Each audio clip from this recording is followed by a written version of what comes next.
situations in which there is a threat, they're allowed to take the higher step up in order to be ahead of potential threats.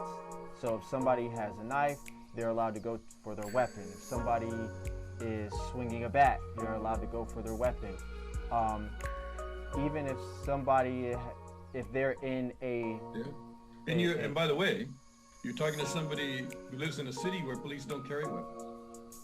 Right, so... Police don't carry weapons unless they are anti-terrorist units, and then they carry weapons. They're armed. Right, so that goes back to my other example of when having a conversation with other Americans about the situation that happened with the weapons. People do understand and are used to gun laws here in the United States.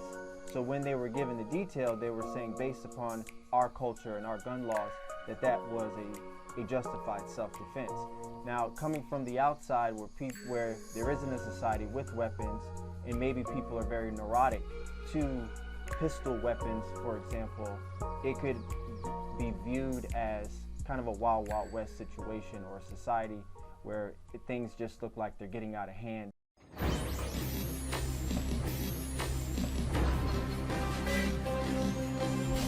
And now, Verbal Artwork Podcast with Mr. Rembrandt. Now, before I start this episode, I want to give a slight breakdown.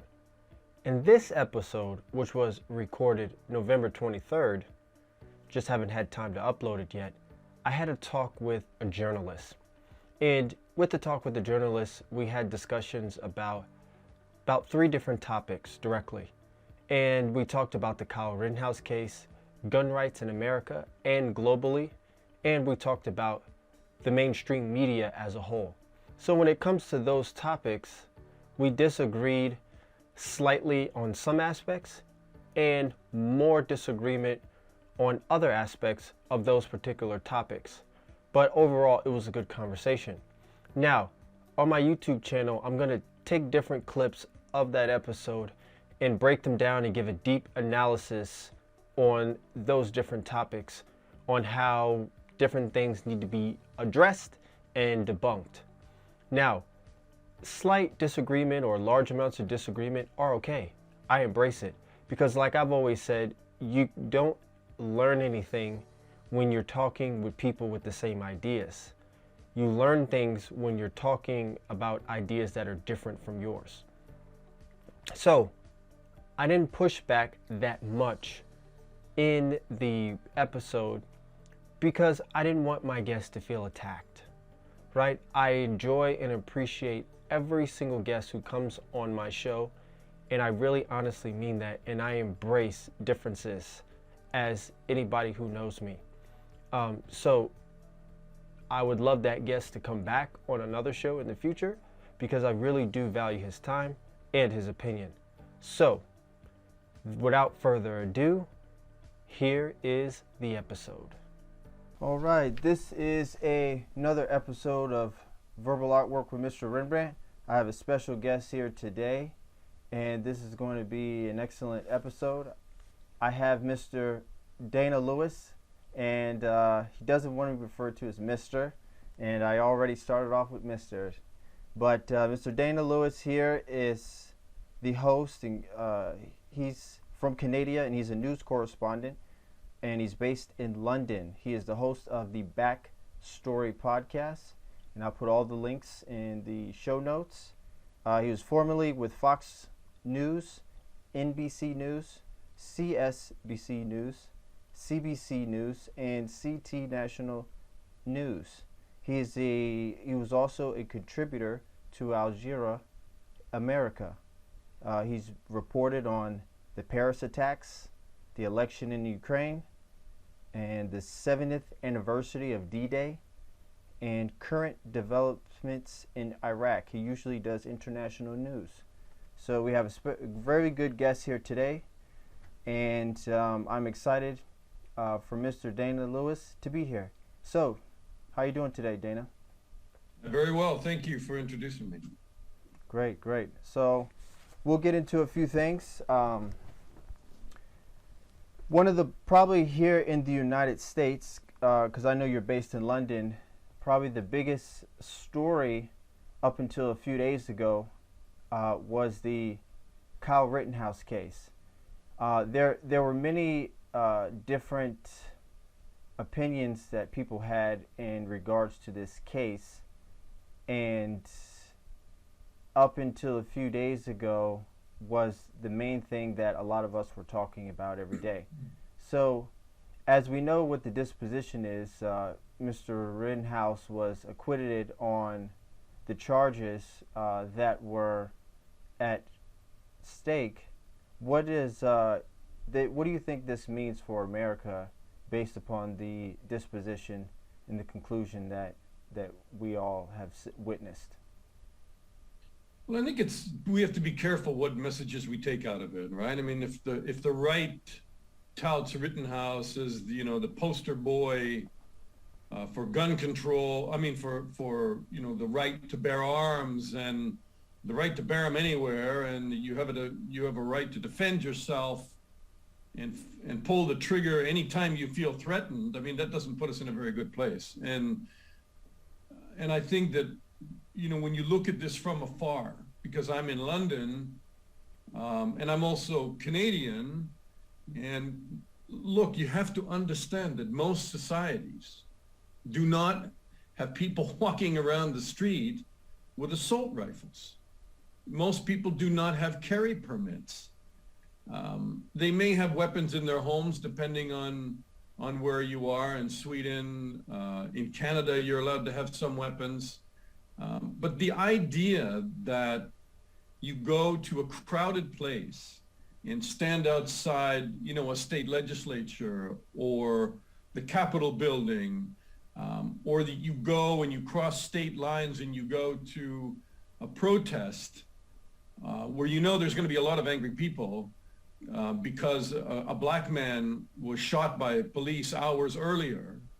You understand that, in many ways, that open carry rifle and assault rifles are setting the stage for conflict. And yes, in the end, somebody might be able to claim that they felt threatened and that's why they pulled the trigger, but they went there carrying a weapon and setting the stage potentially for shooting people. And maybe they went there with good intentions too. I mean, Kyle Rittenhouse says he went there to protect property and he was trying to help the police, and he's a big fan of the police. But I can tell you from other societies looking in at America, it is just another lesson in a lack of gun control and the complete bloody dangers attached to that, whether they be shootings in schools or shootings on the street. And increasingly, where Americans are in conflict, from political conflict, from the left and right, it sends a shiver down everybody's spine. People are worried about more violence in America. Yes, I would definitely agree that a lot of individuals, from witnessing that situation, see that situation as a crime that an incident that has occurred that's been terrifying, and without knowing the facts, from looking on the outside, they can see it as an individual, a bad incident that happened in which an individual was able to walk. Now, again, he went through the trial, and it was... Yeah, that's important, by the way, right? That's important, yes. Because I saw a lot of stuff on Twitter from the right saying, see, they should never have tried him. They should never have arrested him. He was a scapegoat. And I think the only place to decide any of this was not in the street, but in a courtroom. And that's what happened. And that's what should happen.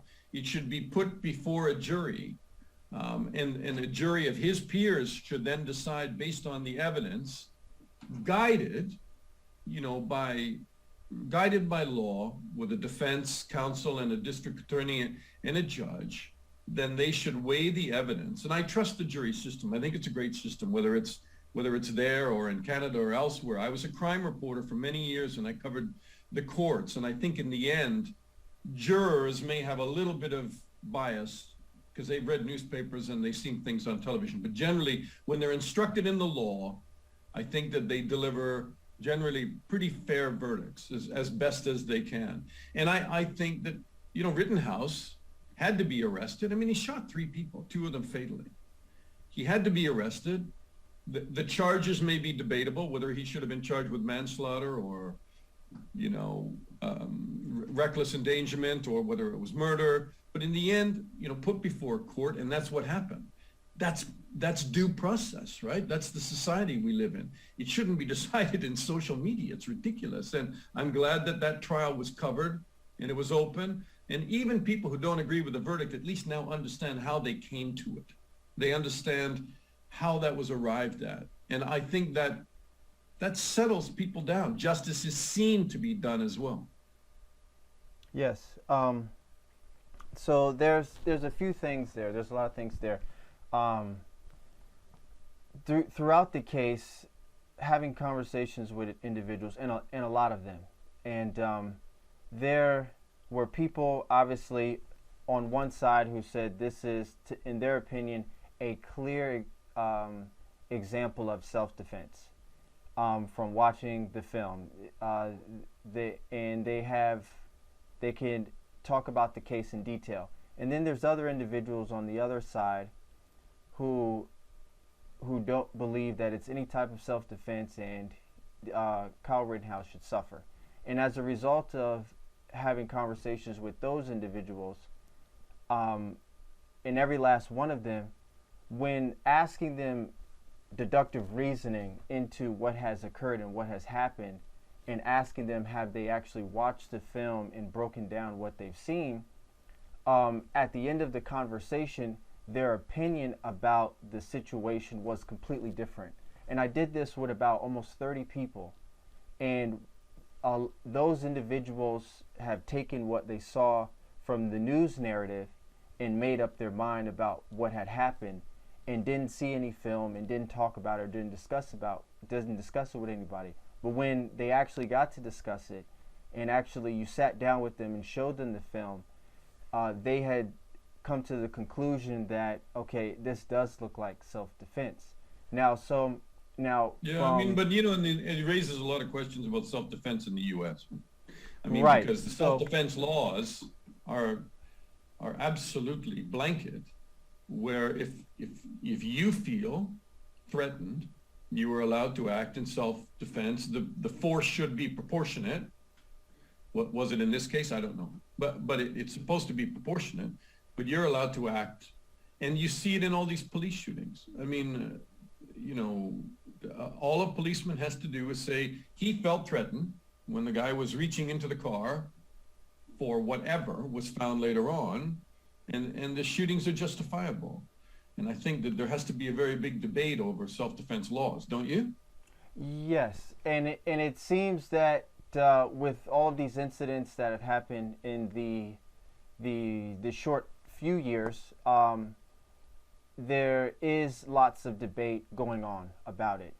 It seems to be on the forefront of issues here in the United States, issues with officers and issues involving weapons. Because definitely from having conversations with officers, the rule of law with them is in situations in which there is a threat, they're allowed to take the higher step up in order to be ahead of potential threats. So if somebody has a knife, they're allowed to go for their weapon. If somebody is swinging a bat, you're allowed to go for their weapon.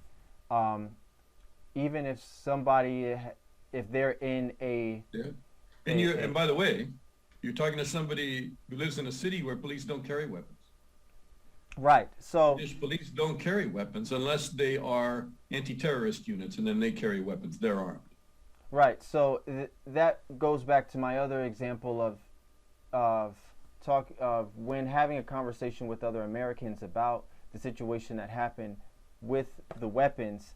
People do understand and are used to gun laws here in the United States. So when they were given the detail, they were saying based upon our culture and our gun laws that was a justified self-defense. Now, coming from the outside, where there isn't a society with weapons, and maybe people are very neurotic to pistol weapons, for example, it could be viewed as kind of a Wild Wild West situation, or a society where things just look like they're getting out of hand, and maybe weapons And should aren't just be they? completely And banned. isn't it? And aren't they? And isn't it? Well, I guess it depends what lens you look through, right? Sure it does. Sure it does. and But it's if you take a look at the number of shootings you have, and here's the lens we look through, is the numbers of shootings you have, the numbers of murders you have, the violent confrontations involving weapons that you have. Other societies don't have it on that scale. And so it begs the question, just not from London, but from within the United States, and you have the debate all the time. I mean, I know you know Right. this as well as I do. Mm-hmm. Does something have to change? Or do you just suck it up and say, yeah, I mean, you know, we have a right to carry weapons, and therefore all of these incidents are something that we have to learn to live with? I mean, I don't know. I've covered violence all my life, from war zones to terrorism to crime. I think every time somebody loses a life, whether it's justified, not justified, you have to take a serious look at it and say, was there a way of avoiding that or de-escalating that? Oh, absolutely. Absolutely.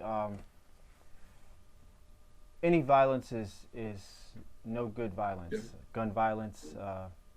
I guess I would ask, if even with the right to carry in the U.S., if you know there's going to be a potential violent demonstration where two sides may clash, who is best able to police that other than trained policemen?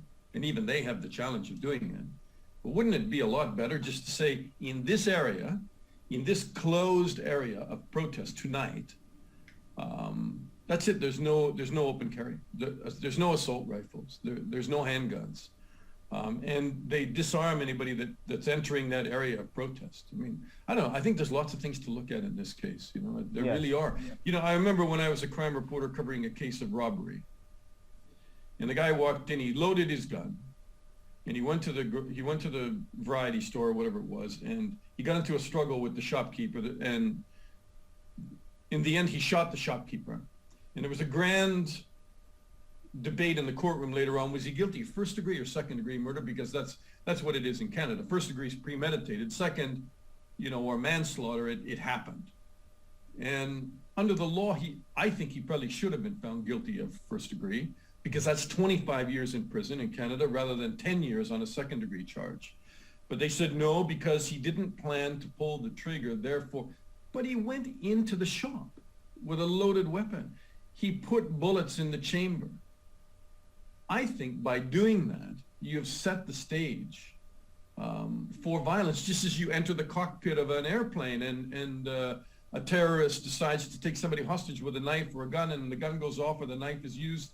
I'm sorry, it's premeditated, right? If you go to a large public gathering with an assault rifle, knowing you may encounter people that don't like you there, there's an argument to be made that you're not innocent when that happens. And then therefore, what should the penalty be if it's not murder? Yeah. So you said that happened in Canada, correct? Happens all the time. I mean, Yeah. These crimes happen all the time with no premeditation, and somebody claims self-defense, or somebody claims that, you know, the gun went off by mistake. But I think if you load a weapon and you go to an area of confrontation, what do you think? Well, yeah. I mean, and usually armed robbery in which somebody is murdered, usually that's supposed to be life, but Commission of but a not all crime. the time. Yeah, but not all the time.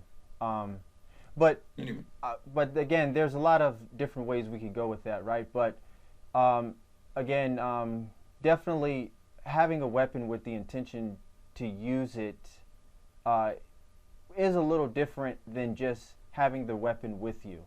And I agree, in situations where there could be high forms of confrontation, sometimes the best thing to do is to not have the weapon in those situations. Or probably the even better thing, I think, to do is just to stay home. In my opinion, why would there any people out there with the intention to do damage with bricks or with hammers or to set things on fire or to be out there with weapons. I mean, everyone out there, in my opinion, didn't have any good intention, to be honest. So what had happened was something bad happened. People were out there with bad intentions and something bad happened. Not all of them were out there with bad intentions, but they got mixed up into the same group. But there is something to say about what's going on with violence and with gun violence here in the United States. But definitely there are a lot of situations in where there were weapons present and violence didn't occur. So that's an ongoing debate, and there are being some things said, and people are being aware here in the United States about it. So switching lanes here,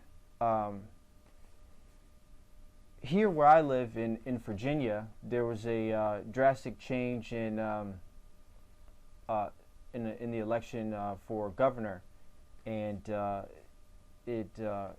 governor was changed from a Republican-style governor here in Virginia, which is only happened once in the past about 20-something years, approximately 24 or 25.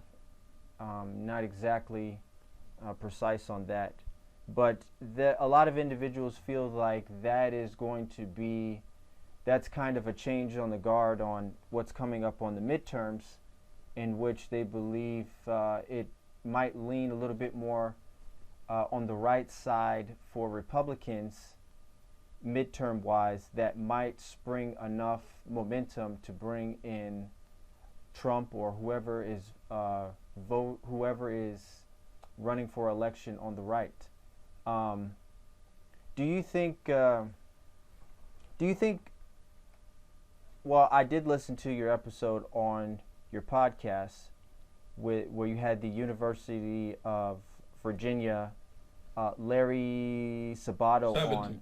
Sabato. Yeah, Larry Sabato. Yeah. Okay. He's written more than a dozen books and a couple of dozen books. He's a very well-known commentator in the United States on a political scientist and at the University of Virginia. So yeah, I quite respect his opinion.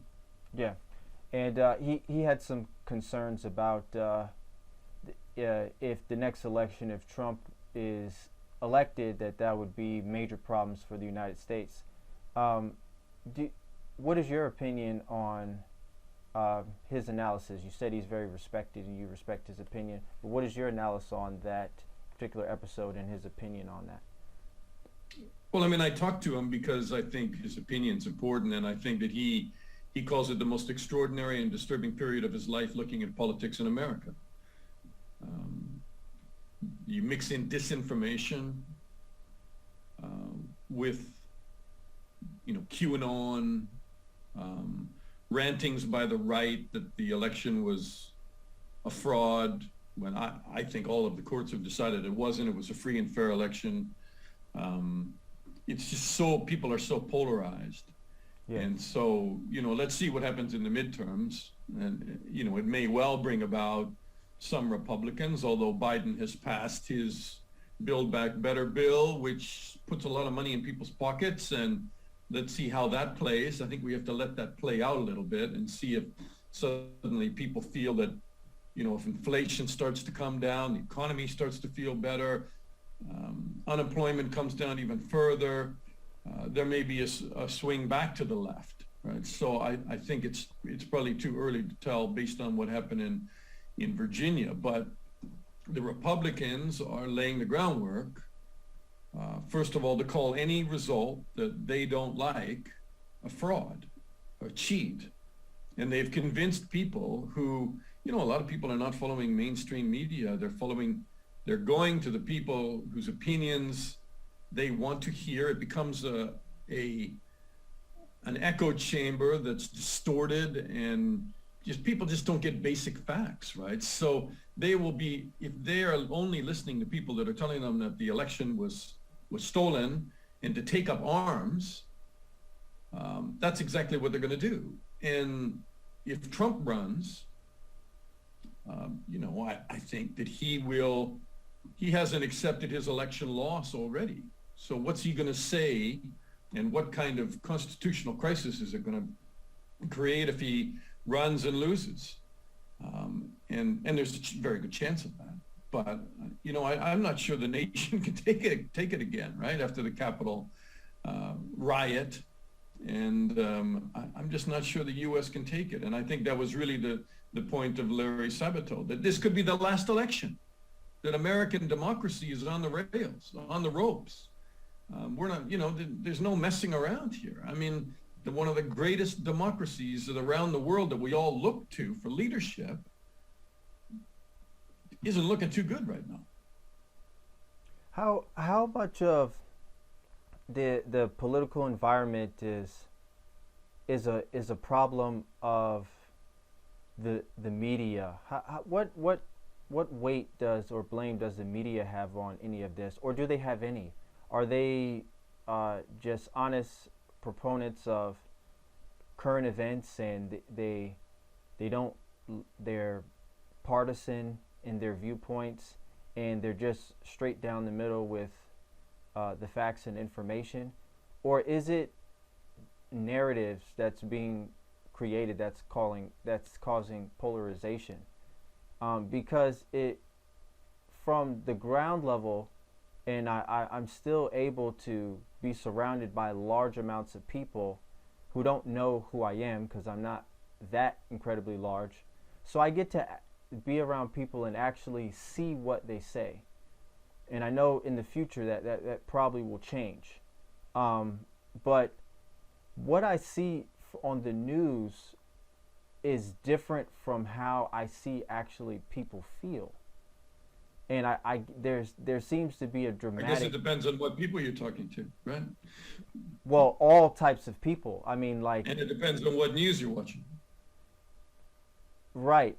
But it seems that they're all kind of beaten to the same tune, or a similar tune. Well, look. We all know that media is biased, that some media is biased, right? I mean, Fox News is going to play to the right. It's a money-making scheme that was put in place by Rupert Murdoch and Roger Ailes, who essentially designed the station. I mean, I worked in Fox for a little while. I know it well. I worked in NBC. I worked for Canadian television. So they're going to play to the right, and they're always going to try to bring forward the right position. But I grew up in an environment as a correspondent where it wasn't my role to bring right or left. It was, report the basic facts and then let people decide, maybe with some commentary from a few people at the end of it. So, on the Rittenhouse case, we would have gone to cover the trial. We would have been very careful what we said, not to prejudice the jury, in Canadian television anyway. And we would have said, this is the defense case. This is the prosecutor's case. It's an imperfect science, because one day the prosecutor was prosecuting, the next day the defense attorney was speaking. So my report would have sounded a little too balanced towards defense that day, and then a little bit more towards the prosecution that day, because he was the one that was speaking. And I guess I would have had to put on a tagline at the end of it saying, tomorrow you'll hear from the other side. So look, here's where we go with all of this, because this is a very long conversation, but you have to be a smart news consumer. Stop listening and watching fringe crap, and at least focus on some of the mainstream media. So when a car accident happens, you at least understand there were two cars in the intersection. There was an intersection, by the way. There were red lights and green lights, and this party said this and that party said that. He went to the red light. No, she did. Okay, at least watch basic media. I mean, stop beating up on media to the point that you can't watch any of it. Watch basic media that can at least give you the basic facts. And then you can go off to your favorite commentator and see what he's saying, and maybe listen to the other side. And that's how you come up with judgment, right? I mean, for thousands of years, I'm sorry I did this speech a few times, but I'll give it to you real quick. We used to sit around campfires at the end of the day and share stories. about culture, about language, about music, about who we were, where we came from, the battle with the other tribe over the hill, whatever. But we had that common campfire. And now what we've done, we just have a lot of sparks going out in all different directions. People can't even agree on basic facts. And I think it's really important. You said in your conversations with your friends about Rittenhouse, when you said, well, did you really watch the video? And did you really follow the trial? And then when you showed them some of that, their opinions changed a bit. Yeah. Well, stop going on social media giving opinions all the time. You don't have to, one of the things they say to juries, by the way, is don't make any opinion in the juror's room until the end of the trial. Because once you do, by ego, you generally defend your position no matter what. Be open. And, I don't want to lecture people because they'll say, who the hell is this guy? But at least here's how I approach it. Be open. I want to hear what happened. I want to hear from the other side about maybe what I didn't hear or how that was presented. Then I'll decide and make up my mind. Or maybe I won't. Maybe I'll just stay open and watch the story develop. But be a smart news consumer. Get out of the QAnon chat rooms and stuff. Tune back into real media that at least give you basic facts. And yes, they have commentary at the end of it. Yeah. No, I agree completely.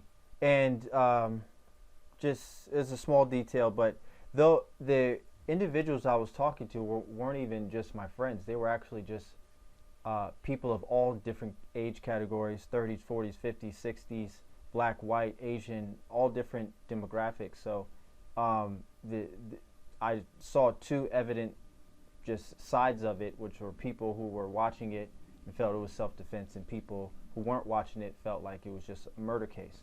But definitely what I see, though, people are still definitely watching the news. It's still probably the main source in which individuals are consuming here, newspapers and but if you watch Fox News tonight, you will have a very different view of what happened compared to if you watch ABC, the AMNets, what I call the AMNets, the ABC, NBC, CBS. You'll have a very different view of it already because but they that's will come okay, in. Right? That's okay, because even us having a conversation now, we might be a little bit different on how we feel about particular things, but to sit down and have the conversation and people can view it and make up their mind is excellent. It's what you're supposed to do. I think some of it on right-wing media is so torqued. They are trying so hard to pull you one direction that you don't even get the basic facts. And I think that's dangerous. Yeah.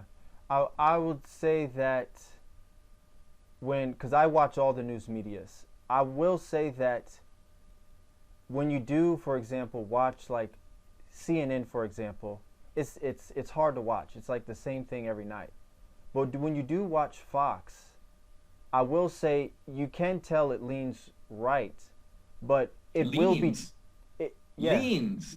But it will be different. It hurtles to the right, it hurtles to the right on some of the programs. It depends. By the way, I have friends there and people I respect at Fox, but there are other people that I don't.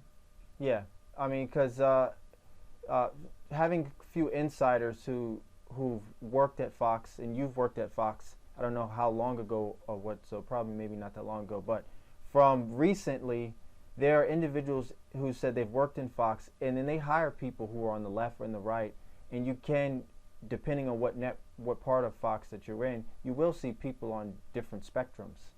It's not just right. I think Fox has changed a lot, and when I worked there, especially on the foreign side, you went and covered what you covered, and there was no political influence. I think that has gone away, and that most of the programs are very right-leaning, torquing the news to the point that I don't recognize it sometimes, and I think it's dangerous, some of it. And I don't think you should get your daily sustenance of news from Fox. I think you should look at other programs and newspapers, and then go and listen to your favorite commentator on Fox if you want to.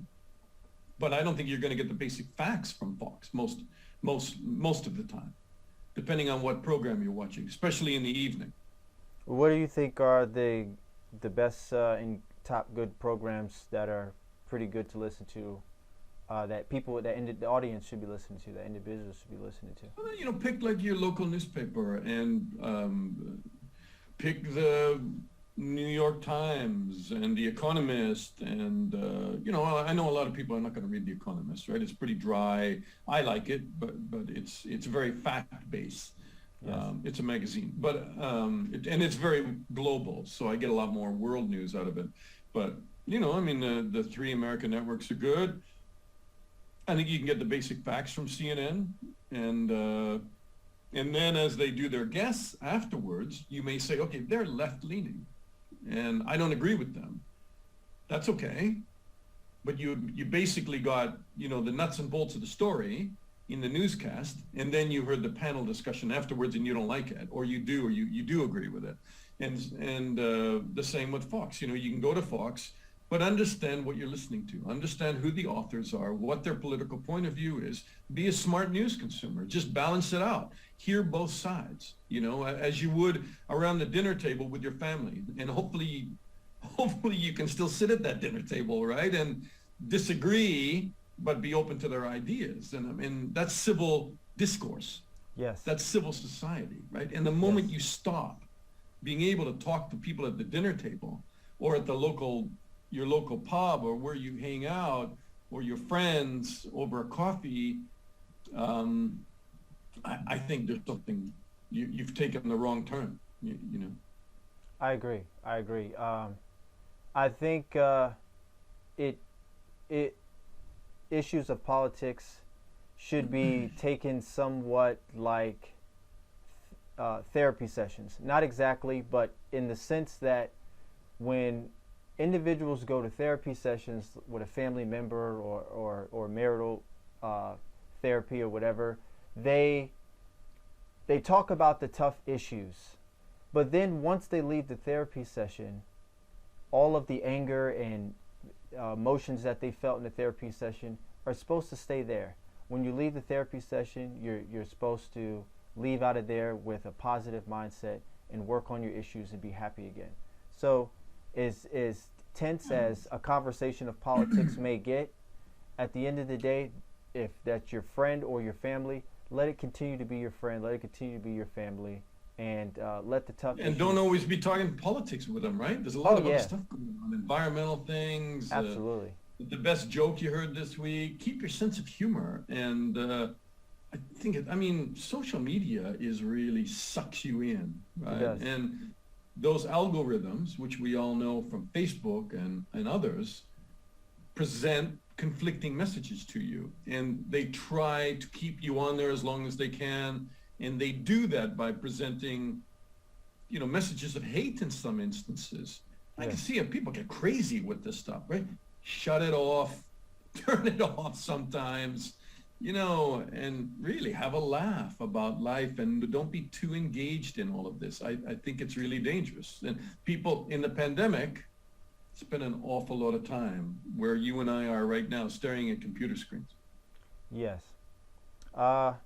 I wish we had more time to go into some other different things, but I really, really do appreciate you taking the time to do an episode with me on verbal artwork with Mr. Rembrandt. Again, the audience can go to your podcast, which is, if you can let them know what your podcast is. And Backstory with Dana Lewis. And I do also do a newsletter called Backstory Newsletter. And the idea of that, by the way, was just every couple of days I put out, this is what's going on. This is what's going on with COVID. This is what's going on with Ukraine and Russia. This is what's going on in Britain or the US or in Canada. And I usually put out 5-6 stories of the news of the day. And then just to give people just kind of basic news cereal that they can then chew on and, look to other sources. And by the way, I always put the sources in there. So if I'm quoting something after reading the New York Times, I'll put the New York Times link in there. If I'll put in the Guardian or the BBC News, or here's what I read in the morning, like Jerusalem Post.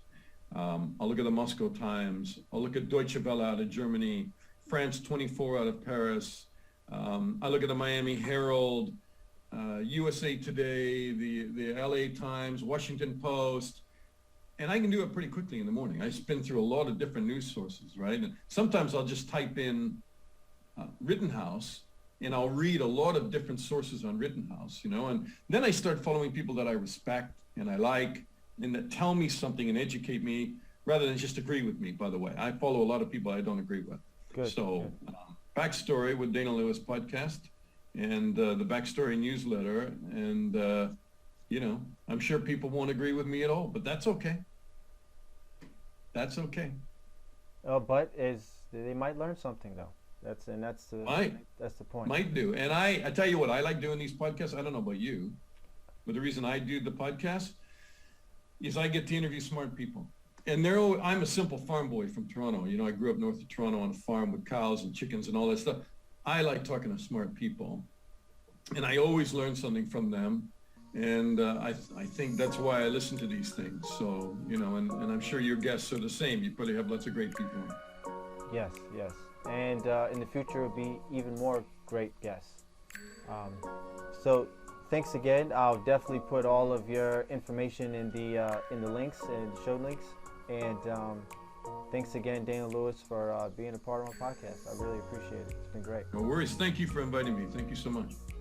You're welcome. Thank you.